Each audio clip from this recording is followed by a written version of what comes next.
Hello friends, ಇವತ್ತಿನ ವಿಡಿಯೋದಲ್ಲಿ ನಾವು ಕಾಯಿ ಹೋಳಿಗೆ ಹೇಗೆ ಮಾಡೋದು ಅಂತ ನೋಡೋಣ. ಮೊದಲಿಗೆ 1/4 kg ಮೈದಾ, ಚಿಟಿಕೆ ಅರಶಿನ, ಒಂದು 3 ಚಮಚದಷ್ಟು ಎಣ್ಣೆಯನ್ನು ಹಾಕ್ಕೊಂಡು ಪೂರಿ ಹಿಟ್ಟಿನ ಅದಕ್ಕಿದನ್ನೀಗ ರೆಡಿ ಮಾಡ್ಕೋಬೇಕು ಫ್ರೆಂಡ್ಸ್. ಈ ಚಾನಲ್ಗೆ ಹೊಸಬ್ರಾದರೆ ಈ ಚಾನಲನ್ನು ಸಬ್ಸ್ಕ್ರೈಬ್ ಮಾಡ್ಕೊಳ್ಳಿ. ಬೆಲ್ ಐಕಾನನ್ನು ಆಲಲ್ಲಿ ಸೆಟ್ ಮಾಡಿದರೆ ನಾನು ಮಾಡೋ ವಿಡಿಯೋ ನಿಮಗೆ ನೋಟಿಫಿಕೇಷನಲ್ಲಿ ಬಂದುಬಿಡುತ್ತೆ ಫ್ರೆಂಡ್ಸ್.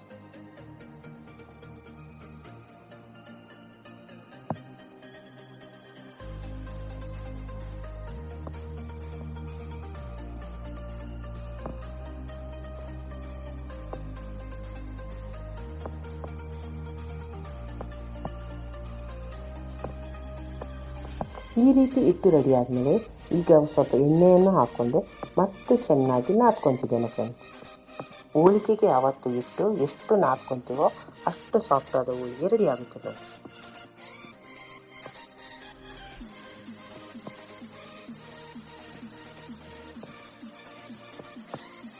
ಈಗ ಈ ರೀತಿ ನಾದ್ಕೊಂಡ್ಮೇಲೆ ಇದರ ಮೇಲೆ ಒಂದು ಸ್ವಲ್ಪ ಎಣ್ಣೆಯನ್ನು ಹಾಕ್ಕೊಂಡು ಮುಚ್ಚಲು 3 ತಾಸು ಇದನ್ನು ಹಾಗೆಯೇ ಬಿಟ್ಟು ಬಿಡಬೇಕು ಫ್ರೆಂಡ್ಸ್.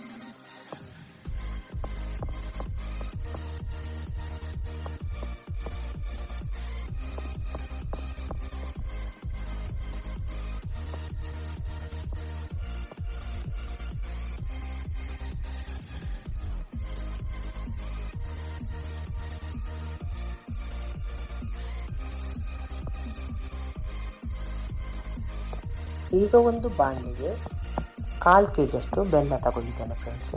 ಬೆಲ್ಲ ಮುಳುಗುವಷ್ಟು ನೀರು ಹಾಕ್ಕೊಂಡು ಮೊದಲು ಬೆಲ್ಲವನ್ನು ಕರಗಿಸ್ಕೊಳ್ಳೋಣ. ಬೆಲ್ಲ ನೀರಲ್ಲಿ ಚೆನ್ನಾಗಿ ಕರಗಿದ ಮೇಲೆ ಅದಕ್ಕೆ 1/4 kg ಅಷ್ಟು ಒಣ ಕೊಬ್ಬರಿಯನ್ನು ತಗೊಂಡು ಅದನ್ನು ಕೂಡ ನಾನು ಈ ಬೆಲ್ಲ ಇದಕ್ಕೆ ಹಾಕ್ತಿದ್ದೇನೆ ಫ್ರೆಂಡ್ಸ್.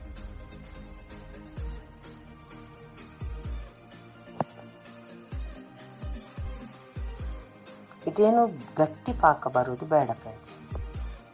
ಈಗ ಇದನ್ನೆಲ್ಲ ಒಂದ್ಸಲ ಚೆನ್ನಾಗಿ ಮಿಕ್ಸ್ ಮಾಡ್ಕೊಳ್ಳೋಣ. ಇದೊಂದು ಸ್ವಲ್ಪ ನೀರಿನಂಶ ಇರುವುದರಿಂದ ಇದಕ್ಕೆ 2 ರಿಂದ 3 ಚಮಚದಷ್ಟು ಚಿರೋಟಿ ರವೆಯನ್ನು ಹಾಕೊತಿದ್ದೇನೆ ಫ್ರೆಂಡ್ಸ್.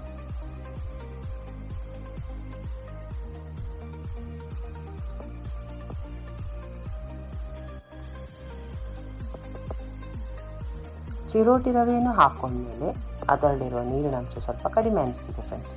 ಇಷ್ಟಾದರೆ ಸಾಕು. ಇದಕ್ಕಿಂತ ಜಾಸ್ತಿ ಇದನ್ನು ಕುದಿಸೋದು ಬೇಡ ಫ್ರೆಂಡ್ಸ್, ಯಾಕಂದರೆ ಪಾಕ ಗಟ್ಟಿ ಆಗ್ಬೋದು. ಈಗ ಇದು ತಣ್ಣಗಾದ್ಮೇಲೆ ಇನ್ನೂ ಒಂದು ಸ್ವಲ್ಪ ಗಟ್ಟಿ ಆಗುತ್ತೆ ಫ್ರೆಂಡ್ಸ್. ಇಷ್ಟಾದರೆ ಸಾಕು.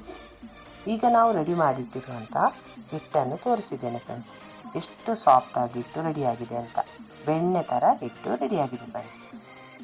ಈಗ ಇದನ್ನೆಲ್ಲ ಒಂದ್ಸಲ ಚೆನ್ನಾಗಿ ಎಣ್ಣೆಯಲ್ಲಿ ಮಿಕ್ಸ್ ಮಾಡಿಕೊಂಡು ಈಗ ನಾನು ಇದನ್ನು ಸಣ್ಣ ಸಣ್ಣ ಉಂಡೆಗಳನ್ನಾಗಿ ಮಾಡ್ತಿದ್ದೇನೆ ಫ್ರೆಂಡ್ಸ್.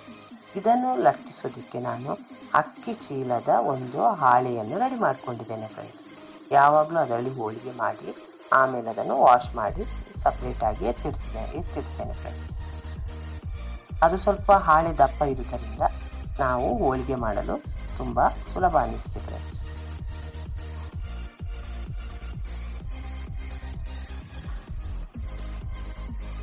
ಈಗ ನಾನು ಕಣಕಕ್ಕೆ ಯಾವ ರೀತಿ ಹೂರ್ಣವನ್ನು ತುಂಬ್ಕೊತಿದ್ದೇನೆ ಅಂತ ನೀವು ವಿಡಿಯೋದಲ್ಲಿ ನೋಡ್ತಿರ್ಬೋದು ಫ್ರೆಂಡ್ಸ್.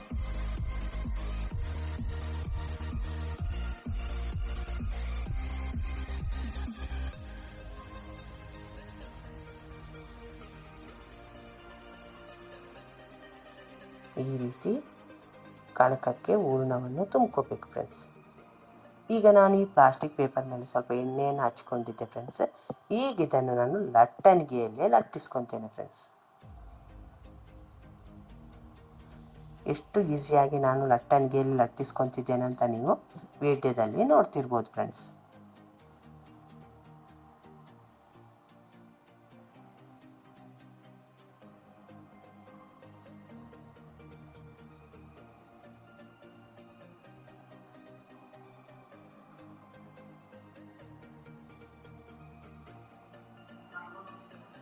ನೀವು ಇದೇ ರೀತಿ ಹೋಳಿಗೆಯನ್ನು ಮಾಡ್ತೀರೇನೋ ಅಂತ ನನಗೆ ಕಮೆಂಟ್ ಸೆಕ್ಷನಲ್ಲಿ ತಿಳಿಸಿ ಫ್ರೆಂಡ್ಸ್.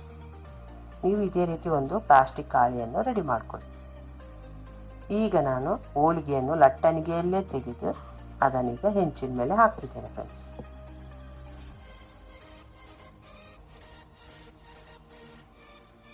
ಇದೇ ರೀತಿ ನಾನು ಹೋಳಿಗೆಯನ್ನು ಮಾಡ್ಕೊಳ್ಳೋದು ಫ್ರೆಂಡ್ಸ್.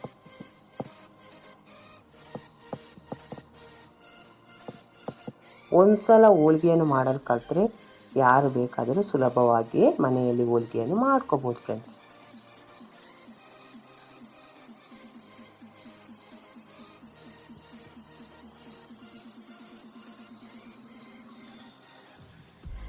ಇದೇ ರೀತಿ ಎಲ್ಲವನ್ನು ಮಾಡ್ಕೊತೇನೆ ಫ್ರೆಂಡ್ಸ್. ಈಗ ನಮಗೆ ಬಿಸಿ ಬಿಸಿಯಾದ ಕಾಯಿ ಹೋಳಿಗೆ ರೆಡಿಯಾಗಿದೆ ಫ್ರೆಂಡ್ಸ್. ಈ ವಿಡಿಯೋವನ್ನು ನೀವು ನೋಡಿದ್ದಕ್ಕೆ ನಿಮಗೆ ತುಂಬ ಧನ್ಯವಾದಗಳು ಫ್ರೆಂಡ್ಸ್. ಆದಷ್ಟು ಈ ಚಾನಲ್ಗೆ ಫ್ರೆಂಡ್ಸ್ ಪ್ಲೀಸ್ ಸಪೋರ್ಟ್ ಮಾಡಿ.